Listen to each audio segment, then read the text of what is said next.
j'ai dans cette boîte mes trésors de cet été. Est-ce que vous voulez qu'on les regarde ensemble?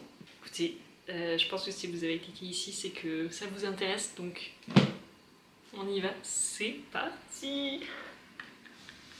Ceci sont les pièces cuites et émaillées de ma toute première collection.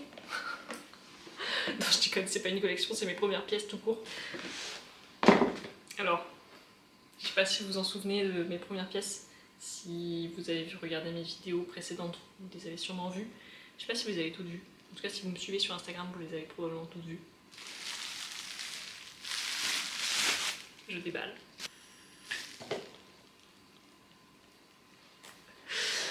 Je suis beaucoup trop excitée. Attendez, il me faut un petit endroit pour les exposer pour que vous puissiez les voir en même temps. Aïe. Tada!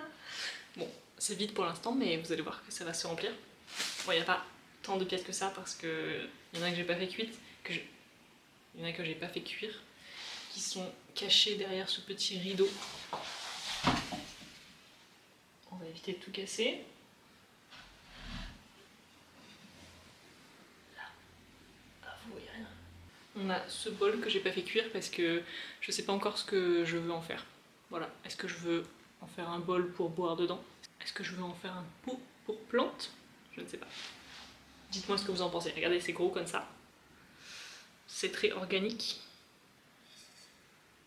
Bon, l'intérieur il est un peu fissuré. Et on a aussi ces deux petites fleurs que j'ai fait cuire mais que je sais pas ce que je vais en faire parce que le problème c'est que pour émailler, il faut ensuite pouvoir les poser dans le four sans que l'émail ne touche la plaque du four. Sauf que ça ne tient pas droit comme ça parce que les fesses sont rondes, les fesses de ma fleur. Donc il faudrait que je trouve un système où je les plante. Et il y a un petit trou pour mettre un pic. Il faudrait que je trouve un système où je les plante. Je sais pas comment je vais faire, donc je les laisse pour l'instant en stand-by. Et après on a mes deux petits fleurs slash champignons et je les ai pas émaillés tout simplement parce que je ne sais pas encore comment est-ce que je veux les peindre. J'arrive pas à me décider. Donc pour l'instant ça ne sont pas émaillés. Voilà. À vous que je vous montre mes petites pièces. Petit update de ma life, j'ai envie de dire.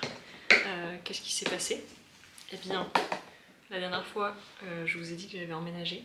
Et là, cette fois, j'ai emménagé, ça fait 2 mois que je vis dans ce nouvel appartement. Je peux pas vous le montrer là tout de suite parce que c'est un peu le bazar, on va pas se mentir. C'est pas le bazar parce que vous voyez à peu près 2 mètres carrés ici. Et encore, j'ai pas fini de ranger correctement cette étagère. Elle est pas très belle pour l'instant. Mais bon, j'ai la pièce principale de cet appartement qui est ma plante. Ainsi que, je peux vous le montrer comme ça, un bureau avec des petites... comment on appelle ça? Vous savez ça là? Bon, Lilou, tu le mets au montage là le nom, parce que là je sais plus. Mais en tout cas ça se règle et comme ça, là je l'ai mis très en haut, comme ça je peux faire de la poterie dessus. Et je l'ai pas mal au dos, donc c'est très pratique. Retour dans le cadre. J'ai un nouvel appartement parce que j'ai repris les études. Et en fait je fais des études en alternance. Donc c'est à dire que j'ai un lieu où je suis à l'école et un lieu où je suis dans l'entreprise dans laquelle je suis. En l'occurrence c'est une association. Et je sais pas si je vous l'ai dit, je crois que je vous l'ai pas dit, mais je fais des études dans l'environnement, vraiment la nature. Pas l'environnement bancaire ou je sais pas quoi, l'environnement de la nature. Et enfin, la globalité de mes études c'est ça, c'est dans l'environnement. Et après, en ce moment, je suis plutôt sur le côté agriculture et agroécologie. Donc c'est un mix entre l'agriculture et l'écologie, comme son nom l'indique. Et c'est essayer de faire une agriculture plus durable. Et donc là, vous vous dites, mais Lilou, pourquoi tu nous montres tes trucs de céramique si tu fais un truc dans l'agriculture et la nature? Eh bien, tout simplement parce que je ne veux pas être céramiste. Céramiste. Je ne veux pas être céramiste. Enfin, je veux pas être céramiste, ça c'est un grand mot. En vrai, il y a un moment donné, je voulais bien être céramiste, mais je pense que je veux pas que ce soit mon activité principale. Je pense que je vais péter un cap si je fais ça à plein temps. Ça va plus me plaire au bout d'un moment. J'aime trop faire des trucs différents. Par contre, je veux bien faire un mi-temps sur mon métier plus tard et avoir toutes mes petites activités créatives que je vends au marché ou que je vends sur internet. Je ne sais pas encore, le projet n'est pas défini, mais en tout cas pour l'instant je fais de la céramique juste pour moi parce que j'ai toujours voulu en faire. Surtout depuis 1 an ou 2 où j'étais vraiment, mais je je pensais qu'à ça. Je me dis mais comment je vais faire? Et j'étais dans un appartement de 13 mètres carrés, autant vous dire que j'avais pas la place pour faire de la poterie. Et en plus je savais que j'allais déménager bientôt, donc je pouvais pas investir dans du matériel et tout, fallait que je le transporte dans ma petite voiture. Ça fonctionne pas. Donc maintenant que je me suis lancée, enfin, ben je le fais vraiment pour le plaisir et je le fais quand j'ai envie. C'est-à-dire que je fais pas ça tous les jours. Je fais...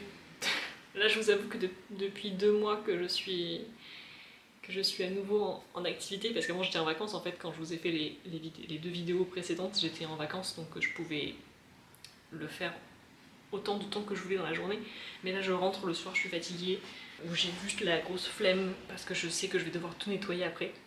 Donc il faut que je sois motivée pour en faire. Mais ça veut pas dire que c'est pas bien et que voilà, chacun a son rythme. Et tant que j'y prends du plaisir, c'est le plus important. Et je vous partage ma vraie vie ici, donc la vraie vie c'est pas en faire tous les jours alors que t'es épuisé, c'est pas se forcer, c'est en faire si t'as envie et si ça te fait plaisir. Et donc tout ça pour dire que après, attendez, j'ai commencé en mai, juin, juillet, août, septembre, octobre. Nous sommes en octobre au moment où je tourne cette vidéo. Donc ça fait 5 mois que je fais de la céramique. Et là, après 5 mois, j'ai enfin la dernière phase. J'ai enfin la vraie pièce que je vais pouvoir utiliser. Je vais pouvoir la tenir dans mes mains. Et donc sans plus de suspense, allons-y, je vais vous montrer tout ça. Alors, je vais vous montrer en premier la toute première pièce que j'ai faite, qui est, en vrai, j'avoue, je pense que c'est une de mes préférées. Je sais pas si c'est la toute première. Je pense que c'est la toute première.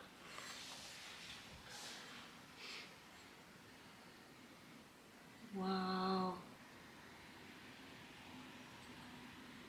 Voilà, j'ai émaillé que à moitié, comme vous pouvez le voir. Je trouve ça très très beau. J'adore vraiment la forme de ce bol.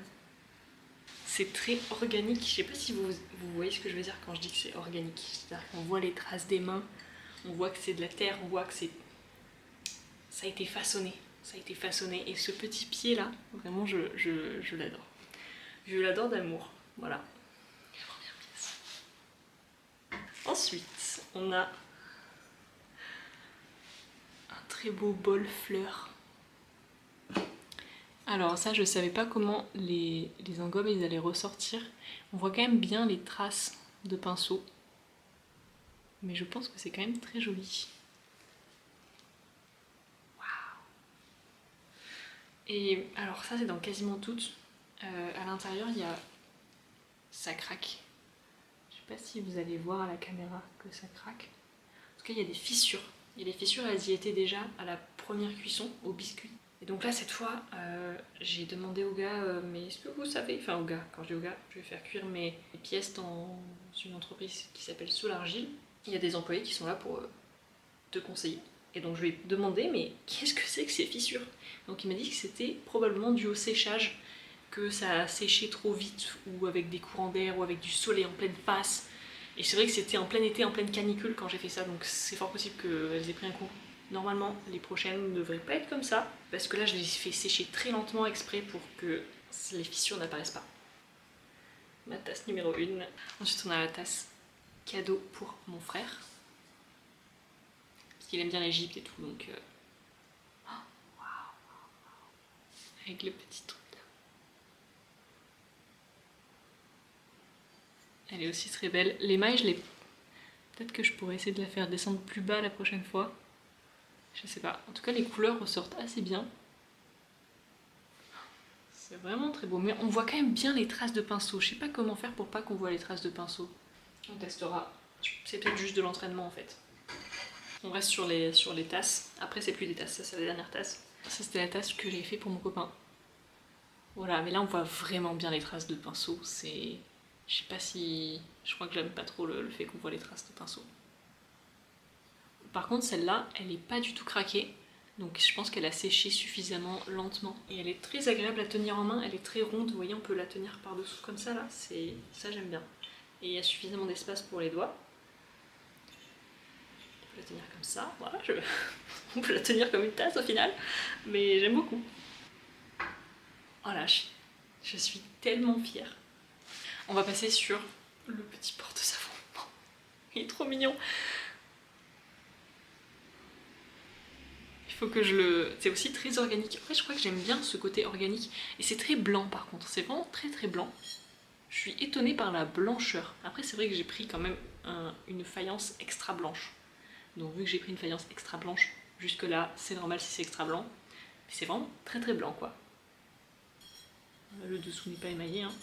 Ah oui, et aussi quand j'ai demandé au monsieur pourquoi est-ce que ça avait craqué mes petits pots, et ben il m'a dit que c'était peut-être aussi parce que j'avais mis trop d'émail.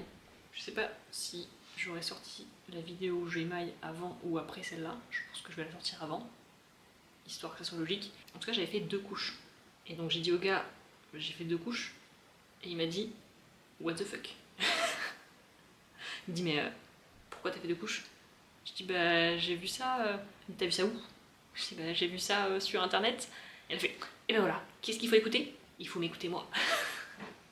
C'était un petit peu comique. Je sais pas s'il m'engueulait ou s'il était comique. C'était un peu ambigu. Mais en tout cas, voilà, j'ai fait 2 couches et donc c'est trop épais apparemment. Le fait qu'il y ait 2 couches. Donc la prochaine fois, je ne ferai qu'une seule couche. Il me l'a pas dit qu'il fallait que je fasse une seule couche. Moi, je fais des recherches et puis je vois ce qu'il... Mais j'ai vu partout qu'il fallait faire 2 couches. Vraiment, je comprends pas. Oh, celui-là, vraiment, je le trouve trop beau. Je sais pas si vous allez voir le fait que c'est très beau.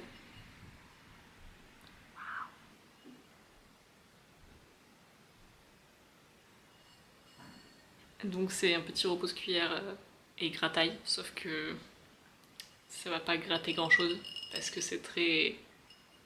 Je sais pas comment j'aurais pu faire pour pas que... Enfin pour que ça gratte justement. Peut-être qu'il aurait fallu que j'émaille pas cette partie. Parce que là ça va... Enfin vraiment je crois pas que ça va gratter grand chose. Hein. C'est très lisse. Et vraiment ce rebord là. En fait j'ai fait des petits coups de pinceau en me disant que justement ça allait faire les petites traces. Et du coup j'ai utilisé le fait que ça allait faire des traces pour faire un truc joli. Voilà, je l'aime. Je vais enfin avoir un repose-cuillère parce que du coup je n'ai pas de repose-cuillère dans mon appartement puisque je savais que j'allais en faire cuire un. Donc j'allais pas en acheter un. Voilà, donc là jusqu'à présent mes cuillères quand je cuisine reposaient sur le plan de travail que je devais nettoyer à chaque fois, c'est un peu chiant. Mais bon de toute façon je vais devoir nettoyer le repose-cuillère donc ça revient au même. L'avant-dernière pièce, la petite cuillère. Oh c'est pas trop mignon ça. Voilà. Je vais vous montrer exactement pourquoi est-ce que j'ai fait cette petite cuillère. Voilà, c'est parce que j'ai ce magnifique pot de sel. C'est du sel que j'ai acheté en gros et que j'ai mis dans ce pot que j'ai trouvé de seconde main. J'ai dû le trouver à Emmaüs ou un truc comme ça. Et il a des... Je pense qu'on voit pas bien avec la lumière comme ça, mais il a des petites gravures, enfin des gravures, des petits dessins sur toutes ses faces. C'est des dessins de légumes. Ah ben on voit bien là par exemple, sur le dessus. Oui. Vraiment, je l'ai juste trouvé trop beau. Et sauf que j'en avais marre d'utiliser à chaque fois une cuillère que je devais laver et tout. Et donc là, c'est une petite cuillère qui va rester dans le pot. Vous savez, c'est du sel pour mettre dans vos pâtes, dans l'eau des pâtes. Vous mettez du sel dans l'eau des pâtes. Mais voilà. En plus, c'est parfaitement la bonne dose. Enfin, j'en sais rien, mais je pense que c'est parfaitement la bonne dose. Oh, j'ai oublié de laver ma cuillère. Ah non, je vais avoir du sel pas lavé, tant pis. Et la dernière, celle qu'on attendait tous.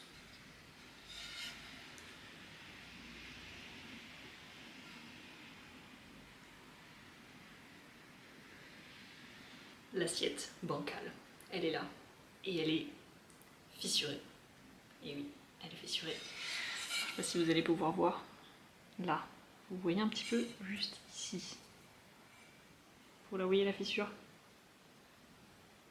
Voilà. Elle est plus grosse en vrai qu'en image là.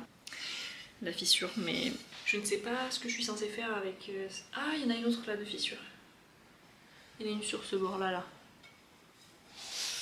Je sais pas à quel point ça va être solide. Et je sais aussi pas comment l'utiliser. Bah je vais manger dedans. Ah ouais, ce soir, je mange dans mon assiette. Mais je vais avoir trop peur à chaque fois que je vais vouloir la laver et tout. Oh, il y a plein de poussière quand je... La saleté là. Bref, faut bien laver vos trucs en rentrant de la cuisson. Voilà, on a fait le tour de mes petites pièces. Voilà, j'ai été ravie de vous montrer ces petites pièces et maintenant on peut passer à l'étape number 2 qui est vous raconter rapidement ce que j'ai acheté en plus pour pouvoir faire de la poterie dans mon appartement. Parce que c'est quand même assez intéressant, je trouve. Parce que j'ai essayé d'acheter le moins de trucs possible parce que je suis comme ça. Moi j'ai du mal à acheter des choses. Je dois réfléchir 110 ans avant d'acheter quelque chose. Sauf ce crayon que j'ai acheté sur un coup de tête. C'est un crayon pour faire de la céramique. Enfin, c'est un crayon de céramique. Je sais pas si vous connaissez. C'est. Bon, il va falloir que je le taille parce que là il a pas de mine, mais tu le tailles. Et ensuite tu dessines sur tes céramiques quand elles sont en biscuit ou avant. Et ensuite quand tu cuis, le crayon il va rester. Parce qu'en fait c'est de l'engobe qu'ils ont séché. Je sais pas comment c'est fait. Mais en tout cas ça coûte quand même assez cher. C'est 10 € le crayon. J'avais trop envie d'essayer de dessiner sur mes poteries. En résumé, ce que j'ai acheté, c'est ce crayon. Mais aussi... Oh non, il faut que... Bon, bah, je vais vous faire un petit inside out. Non, c'est pas ça qu'on dit. Je vais vous faire un room tour de mon coin où je range mes poteries. Pas mes poteries, mais petits trucs pour la poterie. Tout se passe derrière ce rideau parce que c'est quand même pas très beau. C'est des boîtes en plastique et tout, donc je me suis dit que j'allais mettre un petit rideau. Hop. Et voilà. Tadam! Là, on a ce qui a déjà été cuit une première fois. De la barbotine parce que j'ai pas d'autre endroit où mettre. Là, c'est un peu tout empilé de façon un peu bordélique. Il faudrait que je fasse un classeur avec toutes les factures parce qu'à chaque fois j'ai des factures. Je sais pas pourquoi, et à chaque fois le gars m'imprime une facture. J'en ai pas besoin, je paye une entreprise, mais il m'imprime une facture. Du coup, je la garde. Je me dis que j'en aurai peut-être besoin un jour, je sais pas. Une petite planche si je veux faire des objets que je me dis ça va être dur de les bouger pour les mettre à sécher. Donc ça, je les fais directement sur cette planche et je peux juste les faire sécher sur la planche. Une super boîte de thé transformée en boîte à outils. Là, il n'y a rien de nouveau. Si la dernière fois, je vous avais montré cette éponge que j'avais achetée, mais j'ai rien acheté de plus.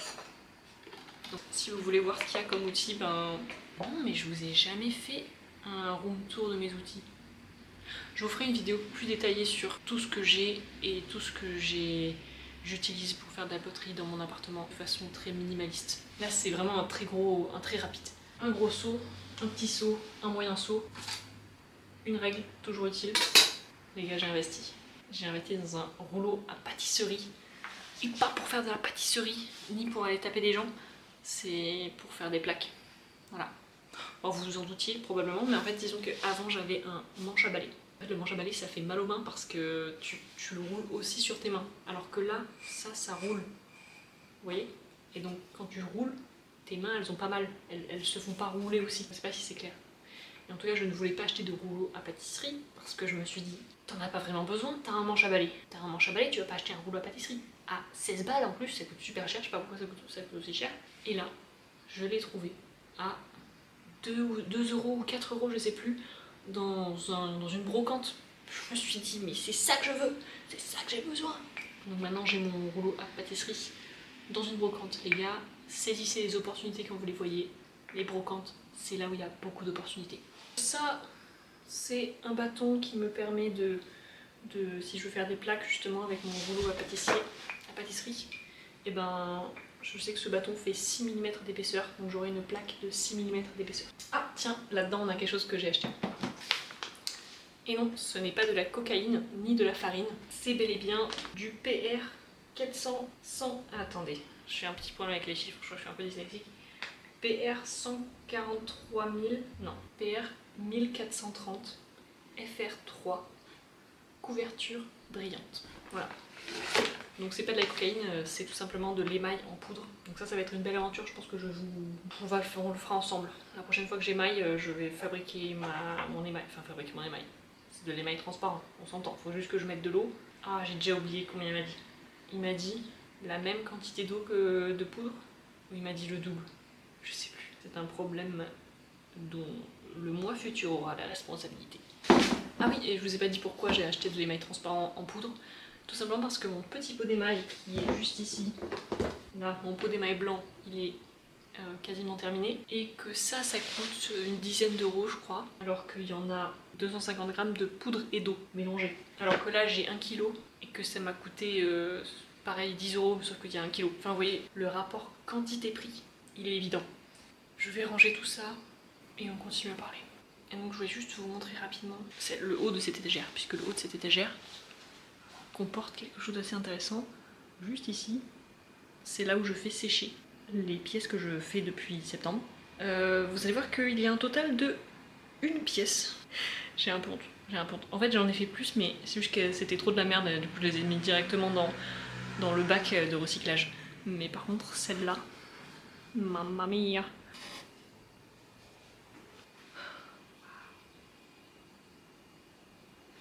Est-ce que vous voyez le concept? Vous voyez que c'est une galerie de vers de terre et qu'il y a le ver de terre là. Attendez, il arrive.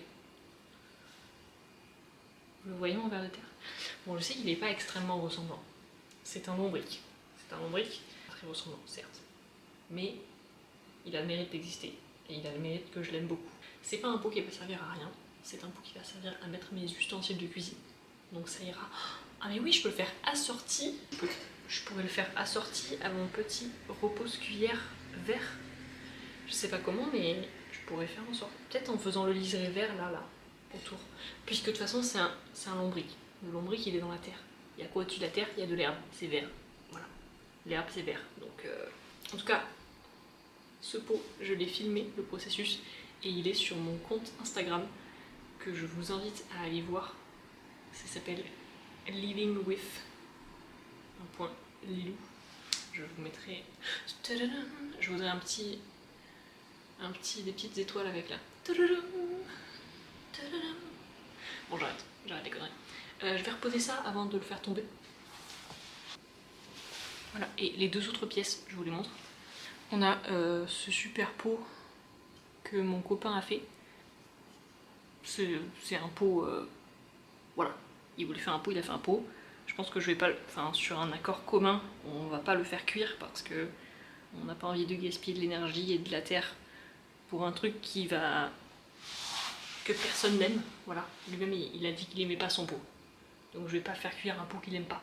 On est bien d'accord, il essaiera plus tard. Il fera un pot qu'il aime, mais ça sera pas celui-là. Et la deuxième chose, c'est pas magnifique? C'est magnifique. C'est ma grand-mère qui va demander de lui faire un hippocampe pour mettre à sa piscine, sur le mur de sa piscine. Donc derrière j'ai fait un petit truc pour pouvoir mettre un vis et pouvoir le coller au vis. Voilà, puis elle m'a dit je trouve pas d'hippocampe et je veux un hippocampe, est-ce que tu peux m'en faire un? Mais oui mamie, je peux t'en faire un. Et donc il est là, il est vraiment très beau. Sauf qu'elle m'a demandé ça du coup en mai. Et là on est en octobre. Autant vous dire que plus personne ne va se baigner dans la piscine. Donc ça sera pour l'année prochaine. Et c'est pour ça que je ne l'ai pas encore fait cuire. Même la première cuisson je ne l'ai pas faite. Je sais pas pourquoi. Ne me demandez pas, je pense que je l'ai oublié. En tout cas la prochaine cuisson il va aller cuire. Comme ça après je pourrai le peindre. J'ai trop hâte de le peindre parce que peindre un hippocampe ça va être trop stylé. Je pourrais le peindre en rose. Avec le rose que j'ai là, vu que ça fait des traces. Je peux utiliser le fait que mon pinceau il fait des traces pour faire des petites écailles un petit peu. Parce que je crois qu'un hippocampe ça fait des écailles, il me semble. Ma foi, nous arrivons à la fin de cette discussion. C'était une discussion très intéressante, j'ai bien aimé discuter avec vous. J'espère que vous avez aimé discuter avec moi aussi. Je vous fais la bise et je vous dis à bientôt dans une nouvelle vidéo. Bisous!